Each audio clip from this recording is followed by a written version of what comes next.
Ya, gimana caranya ngatasin anak yang semau dia?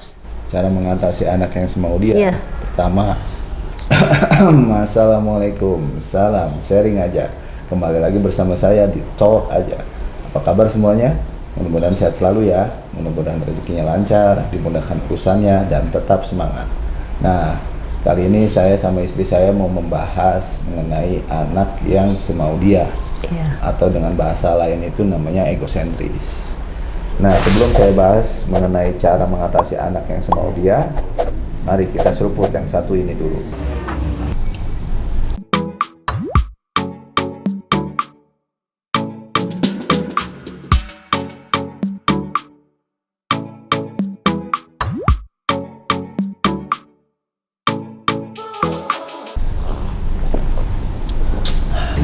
Mantap kopinya. Kopi buatan kamu nggak ada duanya. Muji nih ya. Jadi saya mau jelasin dulu nih, apa sih egosentris itu. Jadi ayah bunda di rumah yang dimaksud dengan egosentris atau semau dia, jadi tindakan di mana si anak ini ingin untuk memaksakan melakukan sesuatu. Jadi sifat di mana si anak itu dia selalu menginginkan orang dewasa itu memperhatikan dia. Egois gitu ya? Bukan egois. Jadi kalau bedanya sama egois, egosentris itu adanya di anak. Kalau egois itu adanya di orang dewasa. Gitu. Kenapa bisa beda? Kalau egosentris itu dia tanpa mempedulikan orang lain karena dia tidak bisa berpikir untuk secara logika. Oh gitu. Karena Jadi, masih anak-anak karena ya? masih anak-anak. Tapi kalau egois, dia adanya di orang dewasa. Kan orang dewasa itu udah bisa berpikir secara logika. Jadi orang dewasa itu kan tahu ya yang namanya berpikir secara benar dan benar baiknya atau jeleknya gitu benar. kan. Sedangkan kalau anak kecil kan kita tahu sendiri. Ya belum paham ya. Yang namanya benar atau salah gitu kan. Nah, kita bahas di sini kan masalah egosentris. Jadi egosentris itu program yang diciptakan oleh Allah.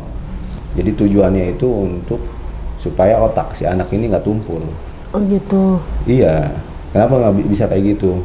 Jadi gini, perkembangan otak anak itu dimulai dari 0 sampai 5 tahun. Ya, periode emasnya. Jadi 0 sampai 5 tahun. Otak itu kan seperti ranting-ranting ya. Ya, neuron-neuron, saraf-saraf otak. Dimana ketika semakin banyak neuron-neuronnya itu berarti nantinya si anak akan semakin pintar. Oh gitu. Nah, neuron ini atau saraf ini akan tumbuh ketika si anak itu mempelajari sesuatu hal yang baru atau melakukan hal yang baru. Gitu.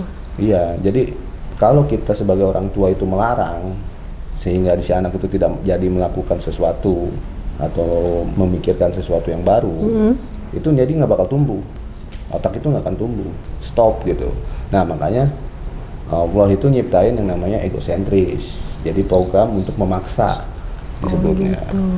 Supaya perkembangan otak anak ini tidak berhenti, tidak tumpul gitu. Jadi tetap berlanjut. Nah, kita sebagai orang tua ini harus paham yang namanya egosentris. Nah, kalau egosentris sendiri itu terbentuk dari usia berapa ya? Jadi seperti yang aku bilang tadi kan, jadi egosentris itu dimulai 0 sampai 5 tahun. Bahkan kalau kita sebagai orang tua tidak bisa mencairkan, itu bisa terbawa sampai dewasa. Gitu. Makanya ini perlu kita sikapi sebagai orang tua. Nah, jadi gini nih ya, kalau anak-anak itu kan seringnya kan dia taunya pokoknya gitu. Jadi pokoknya aku mau ini, pokoknya itu punya aku gitu. Jadi selalu pokoknya itu gimana sih? Nah, Mereka ya itu. Jadi egois ya. Iya, yang tadi egosentris. Iya, gitu. Jadi egosentris. pokoknya, jadi dia memaksa untuk melakukan sesuatu, untuk memiliki sesuatu. Jadi intinya memaksa lah namanya egosentris. Nah, kira-kira kita sebagai orang tua ini harus gimana nih menghadapi seperti itu? Nah, kalau untuk bagaimana menghadapinya, yang pertama ya harus sabar. Karena emang ini kan program yang diciptakan oleh Allah untuk supaya perkembangan otak anak ini tetap berjalan ya, untuk tetap tumbuh gitu. Nah, yang kedua, kita ini sebagai orang tua jangan selalu melarang, dalam arti sikap kita sebagai orang tua itu jangan selalu melarang. Jadi kasih kesempatan si anak itu untuk melakukan sesuatu atau untuk untuk memikirkan sesuatu, dia kan yang namanya anak itu kan pasti rasa ingin tahunya itu besar ya. Iya. Nah itu di situ sebenarnya dia sedang tumbuh otaknya. Jadi kita sebagai orang tua itu harus melihat mana yang harus dilarang, mana yang tidak harus dilarang. Gitu, iya. Gitu. Contohnya gini lah, ketika dia memainkan sesuatu atau melihat sesuatu yang baru, pasti kan punya rasa penasaran. Contohnya benda-benda yang ibaratnya bisa dibilang ada harganya lah, mahal gitu kan. Nah, dia pasti pengen tahu juga kan, karena dia apapun benda itu, mau dia murah mau mahal, dia nggak tahu itu mahal atau murah gitu kan. Oh misalnya kan ada pajangan nih di dalam rumah gitu, kayak usia balita gitu kan, mereka kan yang rasa ingin tahunya besar, terus mereka tuh gitu kan, pegang-pegang gitu. Kita jangan, nggak boleh yang larang, jangan pegang itu ya gitu, takut pecah apa gimana, itu nggak boleh ya kayak gitu. Nggak boleh, jadi kita lebih baik kita dampingin gitu. Dia pegang nggak masalah gitu. Kasih tahu gitu ya. Dia megang misalnya sekali 2 kali gitu kan. Ini tuh apa gitu ya kan. Benar. Tapi ketika itu emang membahayakan dia, ya boleh ada dilarang. Contohnya misalnya pisau, misalnya ada pisau atau ada benda-benda yang tajam lah. Ini kan bisa membahayakan atau melukai dia ya kan.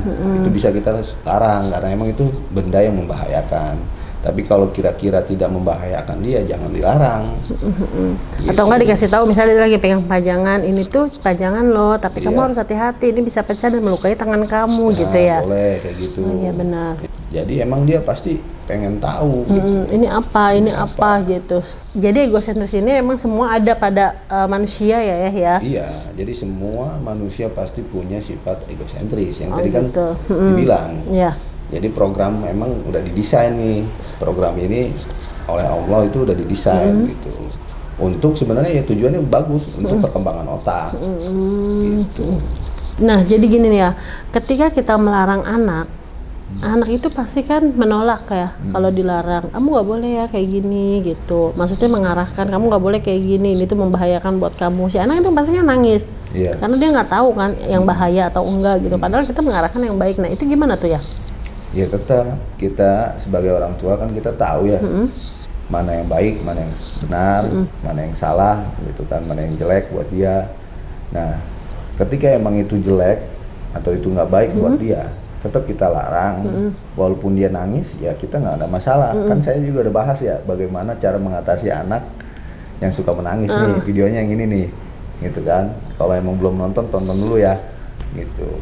Jadi emang nggak masalah gitu ketika emang anak menangis ya menangis, karena kan menangis itu satu buah alat si anak itu untuk bertahan sebenarnya dengan keinginannya ya. Bertahan dengan keinginan dia. Makanya ya orang tua harus sabar gitu untuk ini, tetap kita kasih arahan yang baik mana, yang salah mana gitu. Nah jadi kapan kita mencairkan pikiran anak tentang pemikiran dia yang semau dia gitu, yang egosentris tersebut? Kan tadi saya bilang ya, jadi 0 sampai 5 tahun itu kan periode emas untuk perkembangan otak. Jadi itu kita bisa cairkan mulai misalnya dia masuk TK. Nah itu kita mulai cairkan. Karena apa, kalau kita tidak cairkan itu sampai bisa terbawa sampai dewasa. Ketika dia menjadi orang dewasa. Jadi orang yang egois. Ya gitu. benar. Makanya ini kewajiban orang tua, ya bunda ya di rumah. Ini kewajiban kita sebagai orang tua untuk mendidik anak supaya egosentrisnya ini hilang gitu. Nah kita kan punya 2 anak nih, laki-laki semuanya. Jadi kalau seandainya beli mainan, aku beliin 1 mainan gitu, yang satu lagi kakaknya nggak dibeli mainan. Tujuan aku sebenarnya supaya mereka itu bisa saling gitu, bisa saling bareng-bareng gitu, nggak rebutan. Ya punya mainan 1 bareng-bareng. Nah itu bagus apa enggak tuh ya? Kira-kira membentuk pola egosentris atau malah bagus untuk mereka? Ya justru itu sebenarnya kalau bisa, apalagi kalau kita punya anak misalnya lebih dari 1 ya. Itu kalau bisa kita kenalkan yang namanya konsep berbagi, sambil kita menghilangkan sifat egosentrisnya. Itu kita bisa kasih konsep berbagi. Jadi kalau bisa ketika kita memberikan mainan untuk anak, ya misalnya kita punya anak 2, itu hanya 1 mainan yang dibeli. Atau bisa juga boleh bergilir. Misalnya minggu ini kakaknya, minggu depan misalnya diberikan mainan adiknya gitu kan. Itu boleh. Jadi intinya kita kenalkan konsep berbagi. Dan kita juga sebagai orang tua sambil memperkenalkan sifat hak milik orang lain atau konsep hak milik orang lain. Jadi ini mainan misalnya beliin untuk kakaknya. Untuk kakak. Ini kita jelaskan kepada adiknya, ini punya kakak loh. Jadi kalau kamu mau main, kamu harus izin dulu Nah, gitu. harus izin dulu, harus minjam lah, ya, minjam. Ini harus izin untuk apa kepada kakaknya. Dan kakaknya juga sama. Kalau ini punya adik harus izin dulu ya sama adik iya. gitu kalau mau pinjam. Nah tujuannya ketika dia jadi dewasa itu bisa menghargai yang namanya hak orang lain, mana yang hak dia, mana yang hak orang lain. Itu bisa berarti menghargai orang lain. Itu penting banget ayah bunda Iya. ya, harus diterapkan ya. Nah contohnya lagi kan sekarang ini banyak ya, misalnya orang berkendara motor lah, terus serobot-serobotan Di jalan di ya. jalan. Itu kan berarti dia nggak punya yang namanya kesadaran ini hak Pengguna jalan lain loh. ya. Ya kan? Jadi itu namanya dia sebenarnya ego. Egois ya. Ya mungkin orang tuanya dulu nggak mengajarkan yang namanya konsep hak milik orang lain, konsep berbagi. Gitu. Gitu. Itu bakal terbawa sampai dewasa ketika kita sebagai orang tua nggak mencairkan yaitu di usia dini gitu. Makanya penting banget kita sebagai orang tua untuk segera mencairkan ketika dia emang sudah usia TK lah gitu TK. kan. Karena kan periode emas untuk perkembangan otak ini kan sudah selesai 5 tahun tuh. Jadi kita boleh mencairkan saat usia TK gitu. Maksudnya mencairkan itu lebih Melarang gitu, mengarahkan ya. Mengarahkan Mana dalam yang arti, baik, mana yang tidak baik gitu. Jadi kita perkenalkan konsep Iya. yang tadi itu, mana yang boleh, mana yang tidak, Iya. mana yang punya orang, mana yang Milik punya dia, iya iya. benar-benar. Dan dia kalau bisa kita konsep berbagi itu nanti saya bilang konsep berbagi, ayo kita main bareng-bareng, Iya. gitu. Jadi nggak apa-apa beli mainan satu untuk bareng-bareng Iya. gitu. Justru salah kalau kita beliin dua-duanya. Oh gitu, saling satu ini dibeliin supaya Iya. nggak ribut gitu. Nanti Nah. dia timbulnya Ego. egois ya. Egois. Ini punya aku, ini juga Iya. punya aku gitu. Nggak ada timbul sikap berbaginya. Berbaginya, Iya benar. Nah jadi gini ya, seandainya kita sebagai orang tua udah mengarahkan si anak ini untuk tidak egosentris ya, maksudnya sudah mencairkan atau memberikan nasihat-nasihat terbaik untuk anak, tapi anak tersebut masih egosentris, ibaratnya seperti gagal lah gitu mendidik anak seperti itu ada nggak maksudnya kaitannya dengan lingkungan sekitar gitu atau teman-temannya gitu, ada nggak? Padahal kita sendiri orang tua sudah menerapkan gitu di rumah. Gimana Kan tuh? sebenarnya pendidikan pertama itu adanya di keluarga. Iya iya. Jadi faktor lingkungan juga berpengaruh. Cuman yang paling utama itu adalah lingkungan keluarga. Ayah, ibu gitu. Iya, ayah, ibu, kakak, adik Iya. misalnya dia punya. Jadi itu yang membentuk si karakter anak, terutama perilaku orang tua. Perilaku orang tua Perilaku ya, orang paling tua. penting. Contohnya ya tadi kan di awal kita udah bicara, pokoknya aku mau ini, pokoknya mau itu. Itu biasanya orang tuanya pun perilakunya seperti itu. Jadi ya mengikuti dia. Gitu. Berarti juga di sini kesadaran orang tua itu penting ya. Iya, makanya Jangan selalu menyalahkan anak ya. gitu. Jadi kan nggak selalu yang namanya kesalahan itu ada di anak. Iya benar. Sebenarnya anak itu ibarat kertas. Ibarat iya, kertas putih, kosong, tergantung orang tuanya mau menulis apa. Bagaimana Gitu. orang tuanya cara Ya, mendidiknya. kalau anak kita tidak ingin egosentris seperti yang pokoknya kita juga sebagai orang tua Nggak usahakan boleh. jangan Jangan begitu mengucapkan ya. kata pokoknya kamu harus pintar, pokoknya kamu harus rajin belajar, pokoknya harus jadi anak baik. Itu nggak boleh. Jadi itu tuh termasuk juga memaksakan anak ya. Iya. Nggak boleh ya. Kita berarti sebagai orang tua egois ya kalau begitu. Egois, Oh, makanya gitu. janganlah kita buang hal seperti itu, biarkan anak ini nanti berkembang dengan Sendirinya atau tapi kita arahkan gitu. atau kata-katanya bisa diganti dengan kata-kata yang lebih enak ya, maksudnya Enak, ya. misalnya pokoknya kamu harus rajin belajar, mungkin lebih diganti kata-katanya kamu harus yang rajin belajar ya supaya kamu pintar atau gitu. Iya, jadi kayak pokoknya rajin belajar misalnya. Itu kita bisa ganti gini. Kamu tahu nggak, orang kalau rajin belajar itu pasti pintar.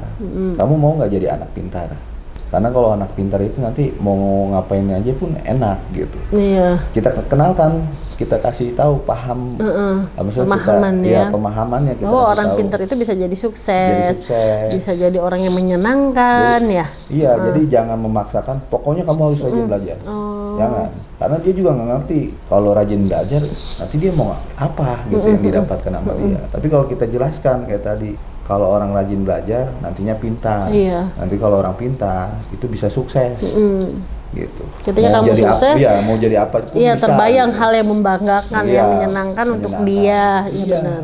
Jadi kan punya oh iya enak ya. Heeh. Akhirnya dia termotivasi untuk Belajar dengan karena sendirinya. aku pengen seneng nih, harus belajar, harus pintar gitu. Oh iya benar, harus Jadi begitu. timbulnya itu nanti kesadaran diri dia. Iya benar. Oh gitu. Itu jangan memaksakan lah. Gitu. Ya jadi begitu cara mengatasi anak yang semau dia atau egosentris.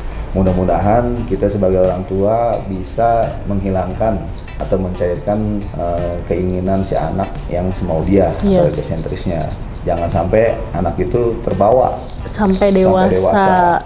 Karena dia akan menjadi orang yang egois nantinya. Nah, jadi ayah bunda, semoga kita selalu sabar dalam mendidik anak-anak kita semua ya. Mudah-mudahan anak-anak kita semua tidak menjadi anak yang egois. Amin. Dan kita juga sebagai orang tua harus menyadari ya bahwa kita juga nggak boleh egois dan memaksakan sesuatu terhadap anak kita. Jadi kita juga harus harus mengerti anak, bicara yang baik, tutur katanya yang lembut. Jadi anak insya Allah bisa memahami dengan sendirinya ya. Nah mungkin gitu aja sharing kita kali ini, mudah-mudahan bermanfaat ya untuk ayah bunda di rumah. Ya untuk kita juga. Ya. Nah, jika ayah bunda di rumah suka dengan video dari kita, silakan like, comment, share, and subscribe. Ya, kita tunggu komennya. Nah, saksikan terus video dari kita mengenai sharing-sharing anak, mengenai cara mendidik anak. Pokoknya semua tentang anak. Iya, jadi saksikan terus video dari kita hanya di Talk aja. Salam, sharing aja. Wassalamualaikum.